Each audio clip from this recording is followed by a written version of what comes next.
Probablemente se estén preguntando cuál es el contexto de esta escena. Pues bien, ya mismo lo sabrán. Y tranquilos, que la historia, pese a ser algo extraña, de igual fue divertida.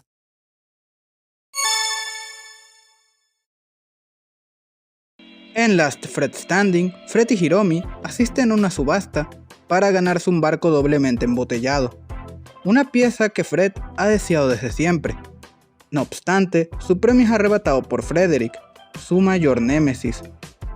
Pues para resumirles, ambos adolescentes desde siempre han tenido una larga discusión sobre a quién le pertenece el nombre de Fred.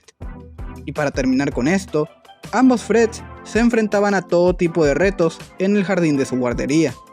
Y como era de esperarse, Fred le ha ganado a Frederick en todas las competencias. Hasta ahora. Ya que según Frederick, él menciona tener el plan perfecto para derrotarla. Fred no está interesada. No obstante, Frederick le propone a Fred en darle el barco embotellado si es que gana, a lo que ella acepta. Y todo esto parecía ser pan comido, pero no fue así, ya que Fred inesperadamente comienza a fallar en todos los retos de la competencia. Y la cosa empeora cuando Frederick presenta un enorme set para un reto aún más extremo. En eso, Hiromi se percata de que Fred no está usando sus lentes, y esto se debe a que Frederick cambió sus gafas en medio del primer reto, y él no piensa en devolvérselas. Pero eso no importa, ya que Fred logra ganarle a Frederick con facilidad, y él finalmente admite la derrota, lo cual lo entristece, ya que ahora no tendrá un nombre propio. Sin embargo, Hiromi le pregunta si no ha probado con el nombre Freddy, y a él le gusta, y decide quedarse con el nombre y finalmente dejar a Fred en paz. Así, también había una subtrama entre Kevin, Gretel y Hamster, donde tratan de jugar un complicado juego de mesa, pero al final ellos se rinden y deciden quemar todo el tablero. Admito que este no fue uno de mis capítulos favoritos de esta temporada, ya que siento que ambas subtramas, si bien poseen conceptos interesantes, varios de ellos no logran destacar, sobre todo su villano Frederick, pero al menos les doy el mérito por dos cosas. Uno sería su apartado humorístico, sobre todo en las partes cuando los hermanos Gran Gómez deben ver sus videos, y por supuesto, la grandiosa secuencia musical de la competencia entre ambos Freds, que sin dudas fue muy icónica. Creo que ya he mencionado muchas veces este punto, pero a decir verdad, me agrada cuando las series le dan protagónico a sus personajes secundarios sin afectar a la identidad del programa.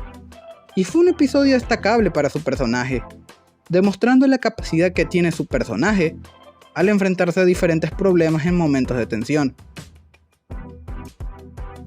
En From Dusk Till Dawn, Abuelita viene de visita para presentarles a los protagonistas la valiosa vajilla familiar, una reliquia que ha estado presente por muchas generaciones. Pero en eso, Gretel accidentalmente rompe una de las vasijas, apenas, pero aún así esta situación es muy pero muy grave, ya que según Abuelita, romper una sola pieza puede traer perdición a la familia, ya que cuando era niña, ella también rompió una de las vasijas, y provocó que su abuelo pasara por una breve racha de mala suerte, y si bien él salió ileso, días después ellos perderían su granja por un error de cálculo. Y si bien eso no tiene mucho sentido, aún así Abuelita decide echar a sus nietos de la casa hasta que arreglen el problema. Eventualmente, los hermanos logran encontrar un experto que les arregle la taza. No obstante, una malvada villana llamada Dozmike sale en escena, revelando ser una gran fanática de las antigüedades, y por consecuente, ella le roba a los hermanos su taza. Hamster y Gretel tratan de detenerla, pero gracias a una máquina de polvo y unos pasos de baile, ellos son derrotados. Pero no por mucho, ya que Hamster y Gretel se animan en buscarla otra vez. Por otro lado, Kevin trata de hablar con Abuelita, pero ella aún sigue estresada por el incidente de la taza. Pero en eso y en otra pieza de la vajilla, sale una nota escrita por su abuela, quien le pide disculpas por el incidente de hace años, revelando que nunca hubo una maldición y que una familia siempre debe quedarse unida. Y con ese mensaje en mente, Abuelita viene y logra derrotar a la villana del episodio, Gretel nuevamente pide disculpas por romper la taza, pero Abuelita le dice que no se preocupe por eso, ya que la verdadera perdición hubiera sido que algo malo le pasara. La familia ha sido un tema muy importante a lo largo de la serie, ya sea con tus hermanos, padres, amigos y en este caso tus abuelos. Si bien ya es la tercera aparición de Abuelita en el programa, este episodio decide enfocar su personaje en un lado más emocional, con un trauma generacional y de cómo evitar repetirlos. El arco de Abuelita apenas toma importancia casi al final del capítulo, cuando ella se percata de que ella puede evitar repetir esos patrones del pasado y tener una mejor dinámica familiar con su nieta. El mensaje de este episodio logra ser muy hermoso y le da un cierre al pasado de Abuelita. También tenemos la aparición de Mighty 2, quien también es una villana con un concepto interesante y con una canción muy icónica. En I Think Therefore I Slam, Gretel y Bailey anhelan en formar parte del grupo de niños grandes de su escuela. No obstante, sus esperanzas se pierden cuando Colleen, la líder del grupo, las tacha de ser muy infantiles para estar en su sofisticado grupo superadulto. Por otro lado, conocemos a Slamonade Sam, una mascota de una marca de refrescos que acaba de ser despedido de su propia empresa al ya no impresionar a las nuevas generaciones, sobre todo a los niños de grupos de prueba, siendo uno de esos grupos el de Colleen y su pandilla. Volviendo con Gretel y Bailey, ellas deciden hablar con con Fred, para que les enseñe cómo ser más cool y edgys, y ella les aconseja en verse como que no les importa absolutamente nada en todo momento. Así, y también un cambio de look. Eventualmente, Gretel y Bailey llegan a su escuela con su nueva apariencia, y logran llamar la atención de los niños populares, quienes los invitan a su mesa. No obstante, Gretel y Bailey no logran dejar una buena impresión que digamos. Pero en eso, Slamonade Sam aparece sorpresivamente en el patio del recreo, dispuesta en vengarse de los niños que le quitaron su trabajo, revelando que el sujeto es en efecto una botella parlante, ya que hace 40 años el tipo se vendió por completo a la marca, convirtiéndose en la mascota IRL. Todo turbio este asunto. Y al tratarse de una botella gigante, pues es mucho más difícil de derrotar. Por suerte, Gretel y Bailey recuerdan las esponjas que utilizaron para sus manualidades, y deciden utilizarlas para absorber el líquido de la botella gigante, y de ahí el tipo es derrotado. Y ya al final, Colleen invita a Gretel y Bailey a formar parte del grupo, siendo así como todo acaba bien para todos. Si les soy honesto, el capítulo estuvo bien. Puede que no destaque mucho, pero tiene un punto fuerte, y es su mensaje. Y es que sí, los niños fingen ser más adultos para llamar la atención, siendo un tema tristemente realista. Y ver el mensaje de que uno debe aprovechar su niñez me parece hermoso. Y sí, yo sé que se ha utilizado muchas veces el mensaje de sé tú mismo, pero aún así pienso que el episodio lo hizo bien.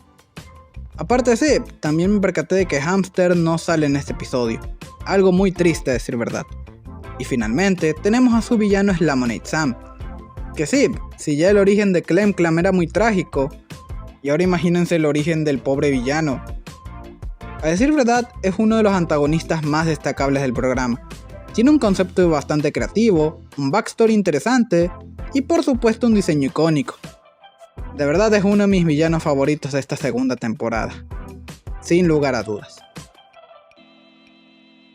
En Thanks But No Pranks, un influencer llamado Hanky Pranky organiza un concurso para subir la mejor broma a internet, donde el premio será un lujoso scooter. Y es así como todo el episodio, Kevin y Anthony se estarán gastando bromas pesadas para ganarse el valioso premio, mientras que por su parte, Gretel y Bailey deciden construir una casa para aves. Pero con el temor de que la bandada se pelee por el territorio, ellas deciden construir una casa mucho más grande. Y bueno, volviendo con las bromas, Kevin y Anthony acaban como finalistas del concurso. No obstante, Kevin cruza la línea con su última broma cuando le destruye a Anthony su ciudad de Minecraft, y que una de las bromas de él inconscientemente causó que se partiera el laptop de Kevin, y ambos se terminan enemistando. No obstante, ellos tendrán que dejar de lado sus diferencias cuando descubran las verdaderas intenciones de Hanky Panky. Pues resulta que desde muy joven él siempre fue humillado por las bromas de sus compañeros. Y su plan de venganza es simple, y es que el primero en cruzar la pista de obstáculos activará un botón, que a su vez inclinará un enorme balde de agua sucia que caerá por toda la ciudad. Ambos chicos se niegan en participar, por lo que Hank los encierra y decide hacer el plan por su cuenta.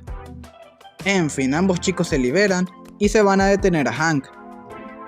Gretel se entera del plan gracias a Kevin, y junto a Hamster y Bailey van a quitar el balde, pero el mismo se activará apenas lo toquen, así que deben buscar otra opción. En eso, Bailey ve que la pista está muy mal construida, y gracias a lo aprendido con su caza para aves, Gretel logra destruir la pista y darle su merecido a Hank. Y al final todo se resuelve, y ambos chicos pues deciden llevarse a casa el scooter de la competencia, mientras que Gretel y Bailey finalmente terminan la gigantesca caza para aves. Pero a pesar de sus esfuerzos, aún así las aves iniciaron una guerra civil. Siempre es bueno cuando vemos más dinámicas a lo largo de este show. En este caso, la dinámica entre Kevin y Anthony me pareció muy agradable. Es como si ambos mutuamente fueron el hermano que nunca tuvieron, y tienen interacciones muy divertidas e icónicas, a tal punto de que se sienten como hermanos de sangre. Y es bueno ver cómo pese a que ellos no se lleven bien y crucen la línea varias veces, aún así sean capaces de dejar sus conflictos y seguir siendo grandes amigos. También tenemos la subtrama de Gretel y Bailey, que no estuvo para nada mal. De hecho, la secuencia de las aves en la guerra civil hace que la subtrama valga la pena. Y por último tenemos al Hanky Panky, que me pareció un villano muy acertado, un completo genio para las bromas. Y honestamente me gustó mucho el concepto planteado para este personaje. En The Silent of the Chottkes, Fred tiene una pesadilla basada en su última pelea con el Doctor Exclamación, misma pelea donde perdió el rayo encogedor, algo que no la deja tranquila por el resto del día. No obstante, se nos revela que un sujeto misterioso se apoderó del rayo y termina encogiendo al pobre Kevin, quien ahora deberá acostumbrarse a su nuevo tamaño hasta que Fred pueda encontrar al culpable. Ella sospecha que pudo ser Chotkes Jones, el dueño del rayo original, pero él revela que no sabe nada del ataque, pero que él está dispuesto en ayudarle si es que lo deja en libertad condicional, y eso hace. Y de entremedio, Hamster le enseña a Kevin sobre las ventajas de ser pequeño, terminando en una secuencia musical muy divertida. En fin, y mientras el dúo empieza a buscar pistas, Chotkes nota que Fred está muy extraña el día de hoy, a lo que ella le confiesa que no ha dormido bien últimamente, todo gracias a sus pesadillas sobre serpientes. Él revela que las serpientes representan culpa, y al final se revela que Fred está preocupada de que sus errores del pasado puedan afectar a sus seres queridos, a lo que el villano le responde que quizás deba aprender a perdonarse a sí misma. Aparte, Chotkes revela que el rayo no era suyo, sino que alguien se lo vendió, tratándose del mismísimo microgerente, mucho tiempo antes de abrir su negocio de comida rápida. No obstante, él puede estar buscando venganza por quienes arruinaron su plan original, siendo Kevin y Anthony, quienes trabajaron para él en un punto. Y para su mala suerte, Anthony es disparado por el rayo y capturado por el microgerente. Fred va al rescate de Anthony, mientras le avisa a los héroes de la amenaza, y de paso Fred encadena a Chotkes para que no vuelva a escapar. De vuelta con el microgerente, él revela su plan de crear otra franquicia de comida rápida versión mini, y de encoger a la ciudad entera, ¿por qué no? Pero el plan le falla en su contra, cuando es el propio Mini Kevin quien destruye el robot del microgerente, y de esa forma la pesadilla se acaba. No obstante, cuando Fred se regresa para buscar a Chotkes, se revela que él ha escapado con otro rayo, para iniciar con una nueva vida criminal. Reexplorar la dinámica entre los personajes de Fred y Chotkes es algo que no me esperaba ver, pero me alegra que haya ocurrido, ya que ellos se robaron el capítulo completo, un dúo dinámico a decir verdad. Y aparte, también se le da la oportunidad de darle una nueva capa al personaje de Fred, y de cómo estas misiones le están afectando, pero al final del día todo lo ocurrido no fue su culpa. y perdonarse es la única opción que le queda. Ya saben, para seguir adelante. También me agradó que expandieran el lore del rayo encogedor, aliando a Chotkey y al microgerente en la ecuación. Le está empezando a dar forma a todas esas pequeñas historias. Y por supuesto, también me gustaría destacar la subtrama de Hamster y Kevin, que pese a ser muy breve, resultó ser muy memorable. Y logramos conocer una nueva dinámica amistosa entre ambos personajes, la cual no se había explorado mucho a lo largo de la serie. Una buena historia, nada más que decir. Y bueno, eso ha sido todo. Espero les haya gustado el análisis. Y sin nada más que decir, nos veremos hasta la próxima con un nuevo video. ¡Chao!